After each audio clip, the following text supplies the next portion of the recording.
మిత్రులారా, 2,91,000 కోట్ల బడ్జెట్ ఇవాళ ప్రవేశపెట్టడం జరిగింది. ఈ కష్టకాలంలో, సంక్షోభ కాలంలో ఇటువంటి బడ్జెట్ ప్రవేశపెట్టడం అనేది చాలా సాహసం, చాలా ప్లాన్ కావాలి, చాలా చాతుర్యంతో ఈ బడ్జెట్ ప్రవేశపెట్టాలి. ఇప్పుడు ఎవరొచ్చినా సహజంగా ప్రతిపక్షం వాళ్ళు ప్రభుత్వ బడ్జెట్ను విమర్శ చేస్తారు. ప్రభుత్వ బడ్జెట్ వారేమో మా బడ్జెట్ చాలా గొప్పదని అంటారు. నేను ఒక కమ్యూనిస్ట్ పార్టీ శాసనసభ్యునిగా నేను చాలా విశ్లేషణ చేశాను ఇప్పటి వరకు. మేముంటే ఏం చేయగలుగుతాం, లేదా ఇదే సమయంలో కేసీఆర్ గారు ఉంటే ఏం చేయగలుగుతారు, ఇవన్నీ చూసాం. ఎవరున్నా సరే దాదాపు 6,70,000 కోట్ల అప్పులో ఇంతకంటే చేయటానికంటూ ఏమీ లేదు. అందులో వారు హామీ ఇచ్చిన వాగ్దానాలు కొన్ని ఉన్నాయి. దాంతో కలిపి ఇవాళ వ్యవసాయ రంగానికే 70,000 కోట్ల పైన కేటాయించడం అనేది, అంటే రైతు బంధు వస్తుంది, అందులో రుణమాఫీది కానీ రైతు బీమా కానీ ఇవన్నీ కలిపి అది గొప్ప సాహసం. దాంతోపాటు వైద్యానికి విద్యారంగానికి మేము డిమాండ్ చేసినంత అయితే లేదు. మేము సహజంగా ఒక 20% అన్నా విద్యారంగానికి ఉండాలని అంటాం, ఒక 20%, 15 నుంచి 20% వైద్య రంగానికి ఉండాలంటాం. కానీ అంత అవకాశం కనపడలేదు, వాళ్ళు పెట్టలేకపోయారు.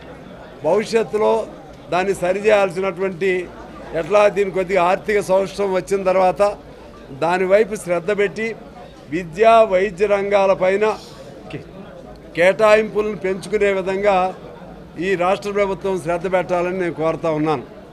అలాగే దాదాపు 4,60,000 మంది అంగన్వాడీలు కానీ లేకపోతే సర్వీస్ సెక్టార్లో కానీ 4,60,000 మంది ఉన్నారు.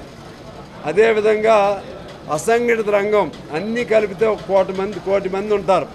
అందులో వ్యవసాయ కూలీలు లేకపోతే ఇతర అనేక రంగాల ఆటో వాళ్ళు, హమాలీలు, ఇటువంటి వాళ్ళందరికి సంబంధించి దానిపైన కొద్దిగా ఎంఫసైజ్ చేసి వాళ్ళకి ఏదైనా సరే సౌకర్యం కల్పించే విధంగా రేపు రానున్న రోజుల్లో రేపు బడ్జెట్లో కూడా మేము మాట్లాడతాం.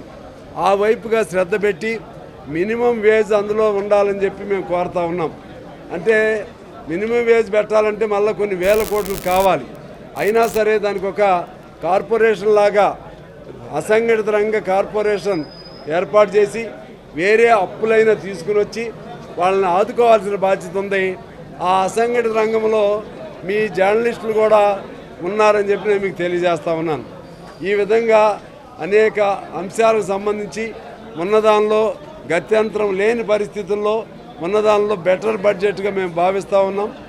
ఈ సంక్షోభానికి మూల కారణం గత ప్రభుత్వం చేసినటువంటి అప్పులు.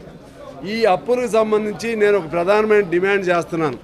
ఈ గవర్నమెంట్ 6,70,000 కోట్ల అప్పుంటే ఈ అప్పులు దేనికి పెట్టారు, ఎటు అయింది, అవినీతి పాలైనయా, ఆ అప్పులు డబ్బులు తీసుకొచ్చి పప్పు బెల్లాల్లాగా తిన్నారా, లేకపోతే ఏదైనా సరే పెట్టుబడిదారీ ఎక్స్పెండిచర్, మన పెట్టుబడి అంటే క్యాపిటల్ ఎక్స్పెండిచర్, పెట్టుబడి వ్యయం కింద ఏమైనా పెట్టారా, పరిశ్రమలకు ఏమైనా పెట్టారా, లేకపోతే ఇంకా రోడ్లు కానీ లేకపోతే భవనాలకు కానీ ఏమైనా పెట్టారా, అది తేలిస్తే మంచిదనేది మా అభిప్రాయం. ఇప్పుడు ఆ అప్పుకి మళ్ళా వడ్డీతో సహా మళ్ళీ 42,000 కోట్లు సంవత్సరానికి కట్టాలని పరిస్థితి వస్తుంది. అందువలన భవిష్యత్తులో అప్పు చేయక తప్పదు. చేసిన అప్పు ఎలా జరుగుతుందనేది మాత్రం దానిపైన అవసరమైతే ఓ షార్ట్ డిస్కషన్ పెట్టి ఆ అప్పులు దేనికి పెట్టారు, ఎంత వృధా అయింది. మన రాజీవ్ గాంధీ గారు తరచూ చెప్తూ ఉండేవాడు, రూపాయిలో 15 పైసలు కూడా అభివృద్ధికి ఖర్చు కావట్లేదని. ఇవాళ 2,91,000 కోట్ల బడ్జెట్ పెట్టినా దానికి సంబంధించిన అవశేషాలన్నీ కొనసాగుతూ ఉంటాయి. ఆ విధమైనటువంటి అతి తక్కువ ఖర్చు అంటే పెట్టిన పెట్టుబడిలో 15% మాత్రమే, 15 పైసలు మాత్రమే ఖర్చు పెట్టే ధోరణి నుంచి బయటపడాలంటే ఈ చేసిన అప్పుల పైన వాళ్ళు ఏదైనా సరే షార్ట్ డిస్కషన్ ఏదో పద్ధతుల్లో విచారణ చేసి వాటిపైన ఒక వైట్ పేపర్ ఈ ప్రభుత్వం తీస్తే బాగుంటుందని నేను కోరుకుంటూ ఉన్నదానిలో బెటర్ బడ్జెట్ ప్రవేశపెట్టినందుకు వారికి నేను అభినందన తెలియజేస్తూ మరొకసారి అసంఘటిత రంగం వ్యవసాయ కూలీలు వాళ్ళపైన శ్రద్ధ పెట్టవలసిందిగా నేను వారిని కోరుతూ వైద్యానికి విద్యకు కొంత పర్సంటేజ్ పెంచాలని చెప్పి కోరుతూ నేను మీ అందరికీ నమస్కారాలతో సెలవు.